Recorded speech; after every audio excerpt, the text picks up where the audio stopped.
అంబేద్కర్ కోనసీమ జిల్లా రాజోలులో ration mafia ఆగడాలు కొనసాగుతున్నాయి. మండలంలోని 2 చోట్ల పీడీఎస్ బియ్యం తరలింపును అడ్డుకున్నారు స్పెషల్ బ్రాంచ్ పోలీసులు.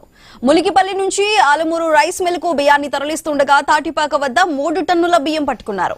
బియ్యం తరలిస్తున్న వాహనాన్ని సీజ్ చేశారు. అలాగే బీసావరంలోనూ 500 కేజీల పీడీఎస్ బియ్యం సీజ్ చేశారు.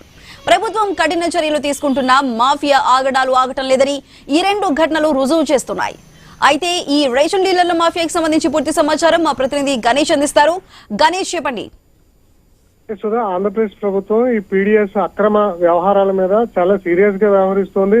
డిప్యూటీ సీఎం పవన్ కళ్యాణ్ కూడా గతంలో మనం చూసాం, సీజ్ ద షిప్ అంటూ కూడా పీడీఎస్ రైస్ మీద ఆయన ఆగ్రహం వ్యక్తం చేసినటువంటి సందర్భం ఈ ఉమ్మడి తూర్పుగోదావరి జిల్లాలో కనిపించింది. కానీ గ్రౌండ్ లెవెల్లో మాత్రం అక్రమదారులు ఇంకా కూడా ఈ అక్రమాలకు పాల్పడుతున్న సంకేతాలు ఈ స్పెషల్ బ్రాంచ్ పోలీసులు పట్టుకున్న సందర్భంలో కనిపిస్తుంది. మనం చూస్తున్నాం, రాజోలు మండలం తాటిపాట గ్రామంలో 3 టన్నుల అక్రమ పీడీఎస్ బియ్యాన్ని పట్టుకోవడం జరిగింది స్పెషల్ బ్రాంచ్ పోలీసులు. రాజోలు మండలం ములికిపల్లి నుండి ఆలమూరు రైస్ మిల్ కు తరలిస్తుండగా తాటిపాకలో పోలీసులు పట్టుకోవడం జరిగింది. దీంతో వ్యాన్ డ్రైవర్ ను అదుపులో తీసుకున్నారు వెంకటేష్ ను.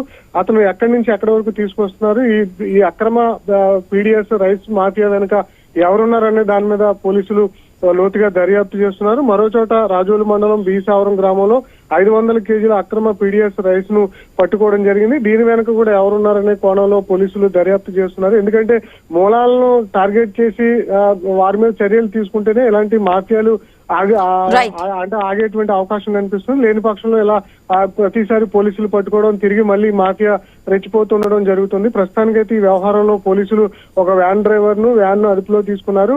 దీని మీద ఇంకా కూడా దర్యాప్తు చేస్తున్నారు. ఈ పీడీఎస్ అక్రమ మాఫియా ఎవరు చేసినా కూడా వారి మీద కఠిన చర్యలు తీసుకుంటాం, రాష్ట్ర ప్రభుత్వం సీరియస్ గా ఉందనేది చెప్తున్నారు sir. Right Ganesh, thank you.